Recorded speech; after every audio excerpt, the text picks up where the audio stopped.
They say when you return home from war, your senses remain sharpened for a while, hyper-aware. You notice every flicker of light, every creak of the floorboards, every whisper the air carries. I wasn't in a war zone anymore, but I was about to step into a battlefield I never saw coming. The front door clicked open under my hand, and instantly, the air hit me. It didn't smell like home. It smelled curated, like a hotel suite someone had rushed to clean before the guests arrived. Lavender-scented candles, too strong. Vanilla in the hallway. Fresh lilies on the table by the staircase. Ally hated lilies. They reminded her of funerals. The silence wasn't peaceful. It was staged. My boots hit the hardwood floor like gunshots. I took a step inside, duffel bag slung over one shoulder, and shut the door behind me. The echo told me everything I needed to know. This house had been quiet for a long time. Too long. It had only been 9 months. 9 months in the hellish heat of southern Iraq, flying reconnaissance missions in a part of the world that devours hope and spits out bones. I had counted the days until I could step through this door, until I could breathe in the familiar and feel grounded again. But now, that first breath knocked the wind out of me. Ally, I called out. No answer. Not at first. Then footsteps. Soft. Upstairs. And a voice that sounded wrong. Chris, she said. The voice of my wife. But it had a tremble I hadn't heard before. A hesitation like a caught thief trying to act surprised. I moved further inside. My eyes caught something at the base of the stairs. A high heel. Cherry red. Italian leather. Not Ally's. She wore sneakers everywhere, even to weddings. Said heels made her ankles throb. I picked it up slowly. It was still warm, like it had just been kicked off. And then she appeared at the top of the stairs. Time slowed. She was in a robe. Not one I recognized. Pale silk, almost translucent. Hair freshly styled, makeup done. Not the messy bun and no-sleep look she always wore after a hospital shift. Her lips parted when she saw me, as if she couldn't quite believe I was real. Chris, oh my God. I didn't know. I thought you weren't back until Tuesday. My leave had been set for weeks. She'd signed off on it. I flew standby, I said slowly, watching her. Wanted to surprise you. Surprise me, she repeated. But the way her fingers gripped the stair rail told me this wasn't surprise. This was fear.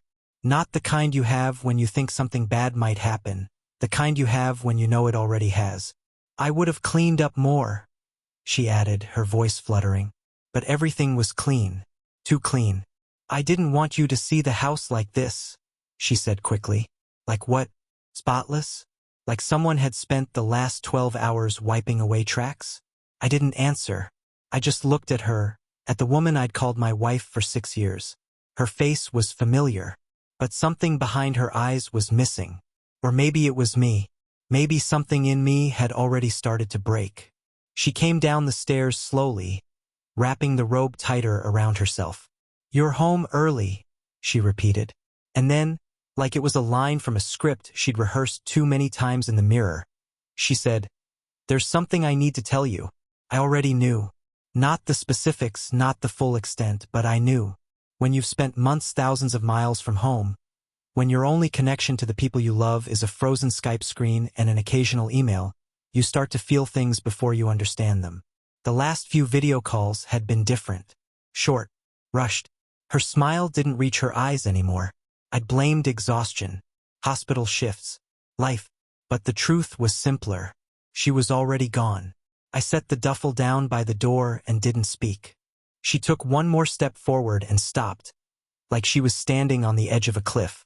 I'm pregnant, she said quietly, almost reverently.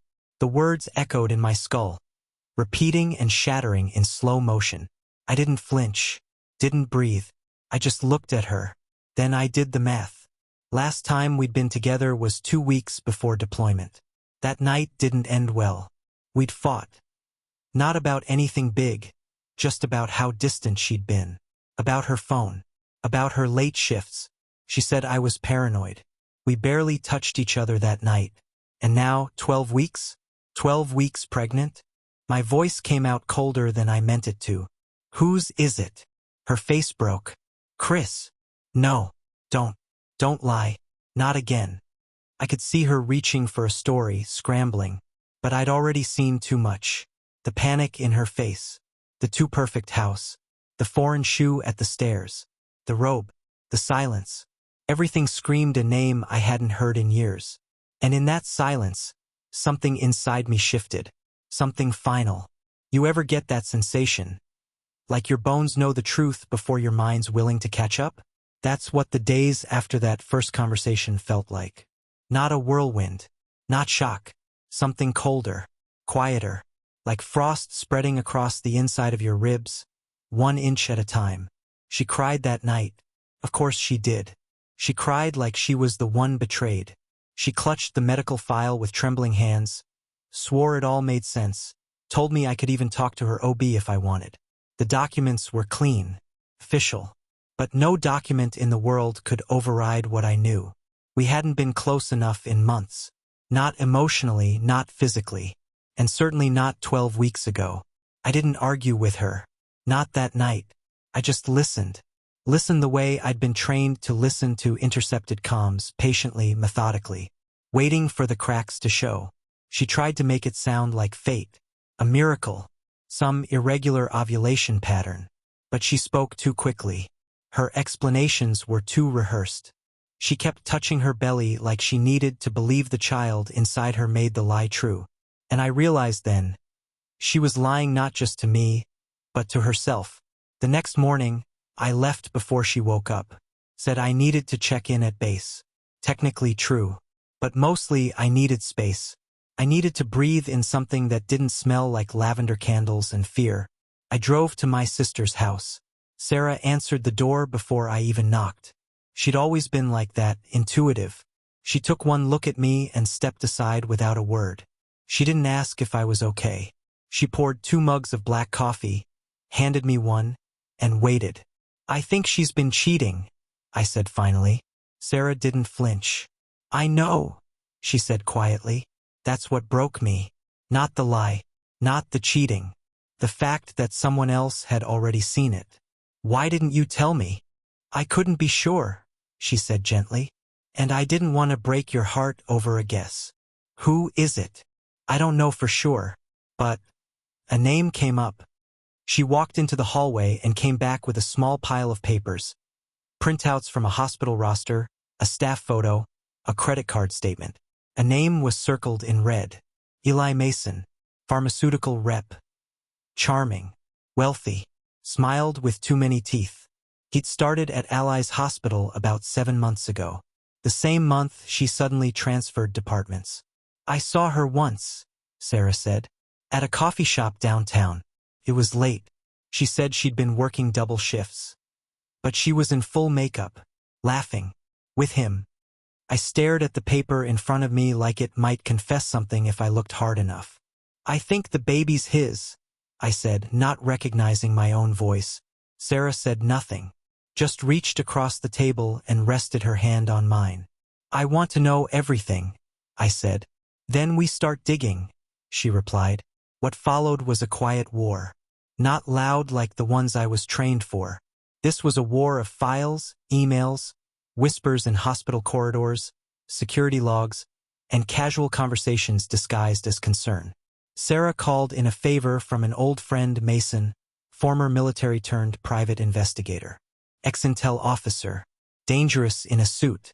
Mason had that calm intensity, like a coiled spring.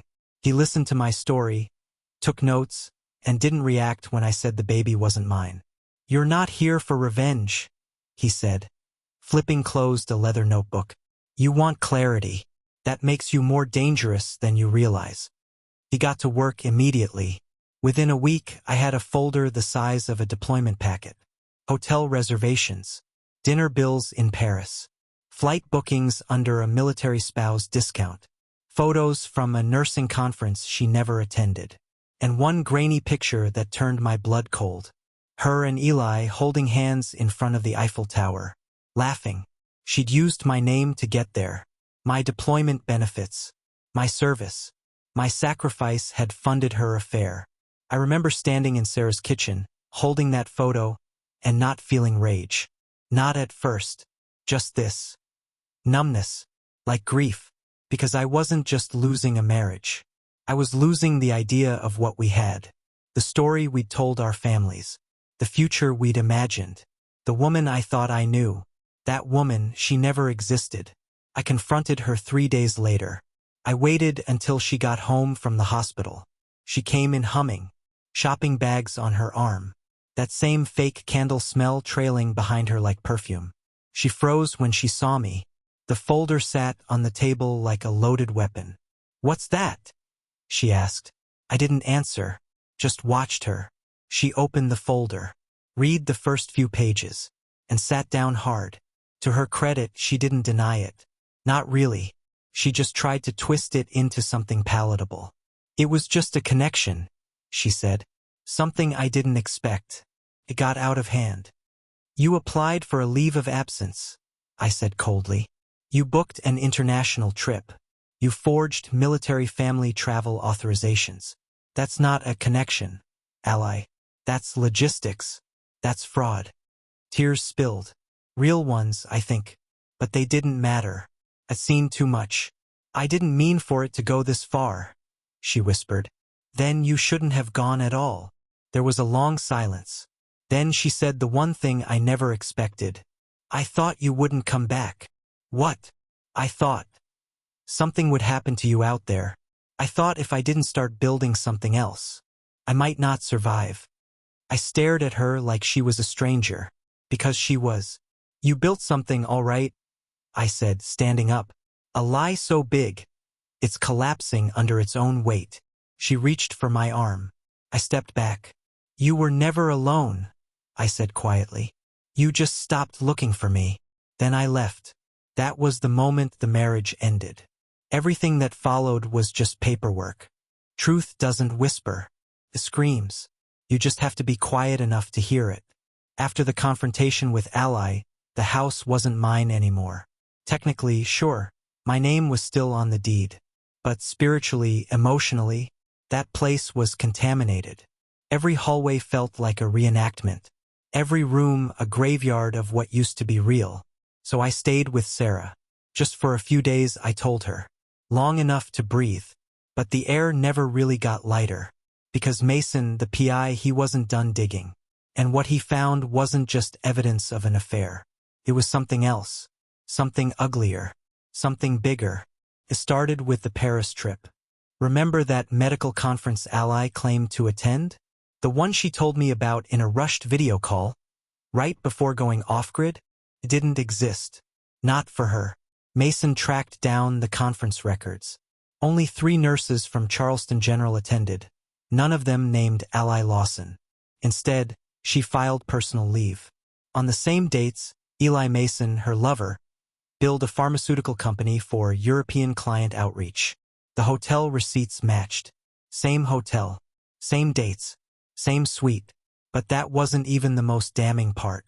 She booked the trip under family military support travel, using a deployment-linked spouse discount. She used my deployment to cover a romantic vacation with another man. She stole the benefits meant to keep military families connected during separation, and used them to fund betrayal. Mason showed me the receipts, the emails, the timestamps. "Want to see something worse?" he asked one evening, flipping through his tablet. I just nodded. He pulled up a document stamped with Charleston General seal. Internal memo. Departmental transfer request. It had Ally's name. Approved by a doctor I vaguely remembered from when Ally first started working there. Dr. Evelyn Crane. A woman Ally once described as quiet, harmless. She wasn't harmless. She was connected. Eli Mason's company had donated to the hospital's research fund 3 months prior to his relocation to Charleston. 2 weeks after that, Dr. Crane got a seat on the hospital's ethics board. 4 days later, Ally's transfer was approved into the unit handling clinical trial patient recruitment. I read that sentence again. Clinical trial patient recruitment. What was she doing in that role? I asked. Mason hesitated, then opened a spreadsheet. "You're not going to like this." What followed was worse than betrayal. It was conspiracy. Ally's new unit was helping Eli's company conduct a trial on an experimental heart medication. A big one. Multi-state. High value. As recruitment nurse, Ally had access to sensitive patient data, and, more importantly, the ability to manipulate when and how patients entered the trial. According to Mason's research, dates in Ally's files didn't match the hospital's internal system. Several records had been backdated. Some medical events, like pregnancy confirmations, were entered before the physical exams were even conducted. It wasn't just her pregnancy that was faked to align with a false timeline. This had become a pattern. Dr. Crane signed off on every irregular file, Mason said. She's covering it up? I asked. He nodded. Because Eli's company is paying her. Through a shell research consulting firm. We traced the transfers. I leaned back in the kitchen chair, suddenly ice cold. They weren't just cheating the system. They were rewriting reality. Sarah watched me silently. I must have looked like I'd seen a ghost. My hand was still gripping a copy of Ally's pregnancy report. The one she shoved into my hands with shaking fingers the night I came home. The one that was supposedly signed by a reputable OB. Except it wasn't. Dr. Lacey, the OB on the file, had moved states 2 years ago. She hadn't practiced in Charleston since 2023. But Dr. Crane's signature was on the bottom of the revised report. Mason's voice was calm, but laced with steel. She used you, Chris. But not just as a husband. As a uniform. She used your service to grease the wheels for Eli's company. The military angle made her look like a noble, trustworthy candidate to lead patient outreach. It gave them access, influence, funding. My deployment wasn't just a period of absence. It was their opportunity. They built their empire on the back of my silence. Then came Trina Wilcox, a nurse who used to work with Ally. She reached out through Mason's secure contact form, asking for a meeting. We met in a quiet corner of a church rec room. She was jittery, eyes darting to the door every few seconds. But she talked. I helped her once, Trina confessed. Backdate a medical entry. She said it was just a paperwork error. I didn't question it. But then she asked again, and again. Always small things. Adjusting test dates. Swapping patient names on submission forms. Eventually, she didn't even ask. Just expected it. Why? Trina hesitated. Because Dr. Crane told us it was fine. Said it was internal calibration. Said the sponsors needed clean data. The sponsor being Eli's company? She nodded. She looked down at her hands. When I realized what I was part of, I tried to back out. Told Ally I couldn't do it anymore. She said I owed her. That if I spoke out, she'd make it look like I falsified the records myself. Why come forward now? She looked me dead in the eye. Because she used you, Captain. And that child she's carrying? It's not just a betrayal. It's leverage. They needed a clean narrative. A military family. A stable-looking pregnancy, perfectly timed to a return from deployment story. My stomach twisted. I thought the betrayal had a bottom. I was wrong. This was no longer a marriage story. It was a criminal one. Medical fraud. Ethics violations. Stolen federal funds. And all of it connected to a lie that started with a single red heel at the base of a staircase. I looked at Mason. What's next?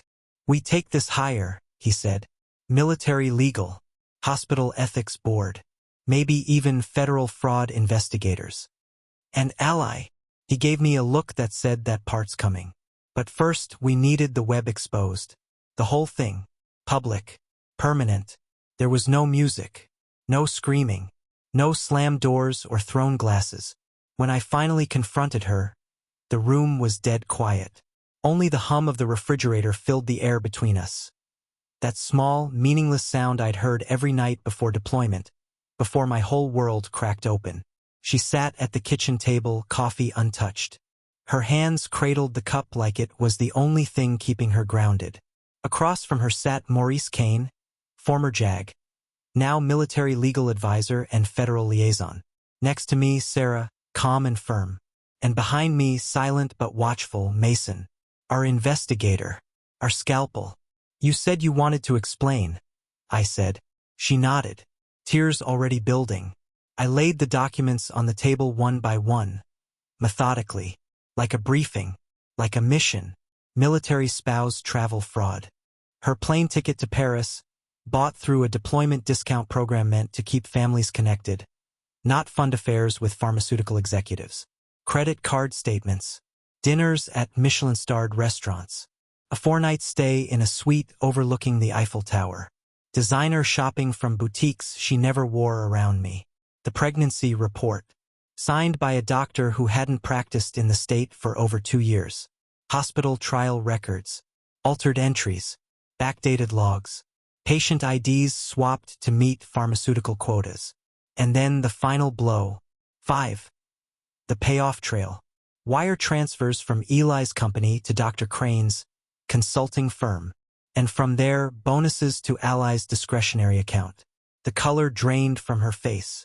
Maurice leaned forward, voice even. These documents show clear abuse of federal military family programs and possible conspiracy to commit medical fraud under state and federal law. Before we go any further, Ally, you should know that this conversation is being documented. I didn't mean, she started. But you did, I interrupted, my voice steady, controlled. You meant to deceive me, to use my deployment. You meant to build a child's life on a lie. You just didn't expect me to come back early enough to catch it before it all calcified. She stared at me, shaking. I loved you, she whispered. No, I said. You loved the version of me that could be used. The soldier who made you look noble. The name on the deployment papers.